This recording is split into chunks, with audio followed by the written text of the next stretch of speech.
দীর্ঘ 9 বছর প্রতীক্ষার অবসান ঘটল।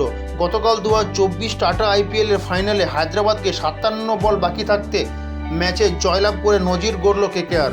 2012, 2014 ও 2024 স্বর্ণ অক্ষরে লিখে রাখল কেকেআর। চেন্নাইয়ের চেপক স্টেডিয়ামে 50,000 দর্শকদের মধ্যে রব উঠল করবো লড়বো জিতবো রে। তবে চেন্নাই ফ্যান্সরা ব্যাকুল আগ্রহে ছিলেন চেন্নাইয়ের সিএসকে এবার ফাইনাল খেলবে, প্রাক্তন অধিনায়ককে শেষবারের মতো ট্রফি হাতে দেখতে। তবে গতকালকের ফাইনালে কেকেআরের অসাধারণ জয়ের পর উল্লাসে উন্মাদনায় মাতল স্টেডিয়ামের ক্রিকেট প্রেমী সমর্থকেরা। খেলার শেষে দেখা গেল এক ভিন্ন ছবি।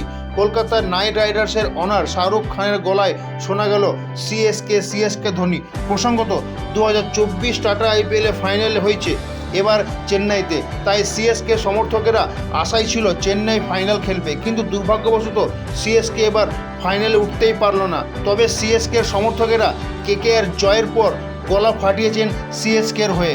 পাল্টা কিং খানের গলায় সিএসকে ধ্বনি শুনতে পাওয়ায় উল্লাস উন্মাদনায় মাতোয়ারা হয়ে উঠল চেন্নাইয়ের 50,000 ক্রিকেট প্রেমী সমর্থকেরা।